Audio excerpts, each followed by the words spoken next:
اور ہم سب سے بڑی جماعت ہے، اور یہ تاثر غلط ہے کہ ہمارے پاس اسٹریٹ پاور نہیں ہے۔ 26 نومبر کے بعد اسٹریٹ پاور ختم ہو گئی ہے، لوگ باہر نکلنے کے لیے تیار نہیں ہے، ایسا ہرگز نہیں ہے۔ سب سے پہلے اسٹریٹ پاور ثابت کرنا ہوگی، دوبارہ سے سڑکوں پر آنا ہوگا، عوامی دباؤ ڈالنا پڑے گا، اور جب تک ہم عوامی دباؤ نہیں ڈالیں گے اس موجودہ رجیم کو کوئی فرق نہیں پڑے گا۔ یہ موجودہ رجیم جو ہے وہ بالکل ٹس سے مس نہیں ہوگی۔ ہم نے عوامی دباؤ ڈال کر آئین بحال کروانا ہے، ہم نے عوامی دباؤ ڈال کر جو ججز ہیں جو اس وقت قیدی بنے ہوئے ہیں، ان قیدیوں کو آزاد کروانا ہے۔ تو عوامی دباؤ پر فوکس ہے، اور انہوں نے یہ بھی کہا کہ اس عوامی دباؤ ڈالنے کے لیے ہمیں ایک لائے عمل تیار کرنا ہوگا۔ وہ لائے عمل ایسا ہوگا کہ حکومت کو مشکلات کا سامنا کرنا پڑے، ارباب اختیار کو، اسٹیبلشمنٹ کو مشکلات کا سامنا کرنا پڑے، ان کو کوئی ہرڈل دیں، اور اس ہرڈل کے لیے انہوں نے پھر آگے جا کے اپنا ترتیب دیا ہے کہ کیسے ہم نے اس حکومت کو گھٹنے ٹیکنے پر مجبور کرنا ہے، کیسے پریشر ڈالنا ہے۔ وہ انہوں نے بتایا ہے کہ کس طریقے سے کرنا ہے۔ اسلام آباد کی طرف کوئی لانگ مارچ کی تیاری اس وقت موجودہ پلان کے اندر موجود نہیں ہے، لیکن جو پلان ہے وہ بڑا شاندار ہے۔ وہ پلان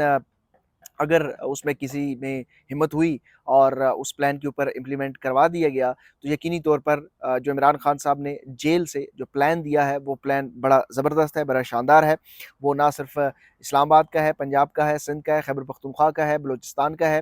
گلگت بلتستان کا ہے، آزاد کشمیر کا ہے، پورے پاکستان کے لیے وہ پلان ترتیب دیا گیا ہے۔ پورے پاکستان کے عہدیداروں کو ذمہ داریاں جو ہیں وہ عمران خان صاحب نے جیل سے دینے کی ہدایات کر دی ہیں۔ عمران خان نے پورا روڈ میپ دیا ہے، اب اس روڈ میپ کے لیے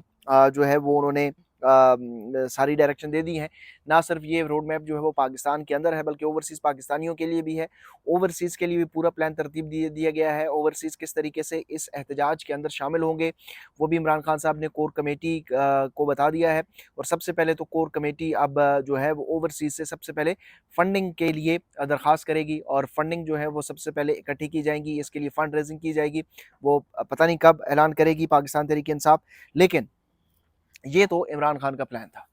عمران خان صاحب نے جو پلان دیا اس پلان کے اوپر اس کور کمیٹی کے اجلاس کے اندر کوئی فیصلہ نہیں ہو سکا۔ سلمان اکرم راجہ صاحب نے یہ کہا کہ اگر اس پلان کے اوپر ہم عمل درآمد کرتے ہیں تو کس طریقے سے لوگوں کو موٹیویٹ کریں گے، یعنی ہم پبلکلی ٹی وی پہ جا کر بات کریں گے، سوشل میڈیا کے اوپر بات کریں گے تو ہم تو پکڑے جائیں گے، ہم گرفتار ہو جائیں گے۔ یعنی سلمان اکرم راجہ جو پاکستان تحریک انصاف کے سیکرٹری جنرل ہیں وہ گرفتاری کا خوف اور خدشات کا اظہار کر رہے تھے۔ دوسری طرف عمران خان مسلسل اپنی ٹویٹس کے ذریعے یہ کہہ رہے ہیں کہ جو یہ بوجھ برداشت نہیں کر سکتے وہ سائڈ پہ ہو جائیں۔ عمران خان مسلسل یہ کہہ رہے ہیں کہ میں اگر جیل میں ہوں تو آپ کو جیل سے گھبرانا نہیں چاہیے۔ عمران خان مسلسل یہ کہہ رہے ہیں کہ غلامی کی زنجیریں توڑ دیں، لیکن سلمان اکرم راجہ صاحب نے، نہ صرف سلمان اکرم راجہ صاحب نے، دیگر لوگوں نے بھی اس اجلاس کے اندر جو ہے وہ یہ بتایا، یہ شکوہ کرتے رہے، یہ اپنے تحفظات کا اظہار کرتے رہے کہ ہم گرفتار ہو جائیں گے تو پھر پارٹی کون چلائے گا۔ تو اب جس طریقے سے پارٹی چل رہی ہے، عمران خان گرفتار ہو گئے ہیں تو پارٹی تو چل رہی ہے نا، تو آپ گرفتار ہو گئے تو پارٹی کو کون سا نقصان ہو جانا ہے۔ تو گرفتاری کے جو ڈر ہے وہ بھی خدشہ ہے۔ پھر سلمان اکرم راجہ صاحب یہ بھی کہہ رہے تھے اس اجلاس کے اندر کہ عمران خان کا جو پیغام ہے اس کو بھی فی الحال پبلک نہ کیا جائے، اس کو بھی سامنے نہ لایا جائے۔ وہ اگر پبلک ہوگا تو وہ اسٹیبلشمنٹ تک پہنچ جائے گا اور پھر ہمارے اوپر جو ہے وہ کریک ڈاؤن شروع ہو جائے گا۔ تو اس وقت یہ گرفتاری اور ان چیزوں کے اندر جو ہے پاکستان تحریک انصاف پھنسی ہوئی ہے۔ پھر اس کے علاوہ جو ہے بیرسٹر گور نے، میں نے آپ کو جس طریقے سے بتایا کہ انہوں نے میٹنگ اٹینڈ نہیں کی، شاید ان کو کوئی زیادہ ضروری کام ہوگا۔ عمران خان کی رہائی جو ہے وہ ثانوی چیز ہے، پاکستان میں آئین بحالی کی بطور چیئرمین پی ٹی آئی وہ ان کے لیے ثانوی چیز ہے، وہ کہیں اور مصروف ہوں گے۔ اس کے ساتھ ساتھ اس اجلاس کے اندر جو ہے وہ کچھ اور رپورٹس بھی شیئر کی گئی ہیں جس میں یہ بتایا گیا ہے کہ عمران خان کے اکاؤنٹ سے جو ٹویٹس ہو رہی ہیں، جو پاکستان تحریک انصاف کے اکاؤنٹ سے جو ٹویٹس ہو رہی ہیں، جو عمران خان سے متعلق ٹویٹس ہو رہی ہیں، کور کمیٹی کے اراکین جو ہیں وہ ان ٹویٹس کے اوپر اپنا کوئی ان پٹ نہیں ڈال رہے، نہ ری ٹویٹ کر رہے ہیں، نہ کوٹ ٹویٹ کر رہے ہیں۔ تقریباً کوئی 80 سے زائد ارکان ہیں جو اس وقت کور کمیٹی کے اندر شامل ہیں، اور ان 80 میں سے صرف 2 درجن کے قریب جو لوگ ہیں وہ عمران خان کا پیغام کو ٹویٹ یا کوٹ ٹویٹ کرتے ہیں۔ صرف 2 درجن کے لوگ جو ہیں وہ عمران خان کی جو اکاؤنٹ سے یا پاکستان تحریک انصاف کے آفیشیل اکاؤنٹ سے جو ٹویٹس ہو رہی ہیں ان کو ری ٹویٹ کرتے ہیں یا کوٹ ٹویٹ کرتے ہیں، اور یہ رپورٹ جو ہے وہ عمران خان صاحب کے پاس بھی جاتی ہیں، ان کی ہدایات کے مطابق ہی پریپیئرڈ ہوتی ہیں، اور انہوں نے یہ ہدایت کی تھی کہ جو یہ بوجھ برداشت نہیں کرتا اس کو سائڈ لائن کر دیا جائے، وہ سائڈ پر ہو جائیں۔ پنجاب کے حوالے سے بھی پلان ترتیب دے دیا گیا ہے، عمران خان صاحب نے یہ جو ہے وہ ترتیب دیا ہے۔ اس کے علاوہ سلمان اکرم راجہ صاحب کے علاوہ بہت سارے اور لوگوں نے بھی یہ باتیں وہاں پر کہیں کہ اس وقت ماحول نہیں ہے، سازگار ماحول نہیں ہے کہ ہم احتجاج کریں۔ سب سے پہلے ہمیں نوجوانوں کو متحرک کرنا پڑے گا، اور وہ اگر متحرک ہوں گے تو پھر ہمارے لیے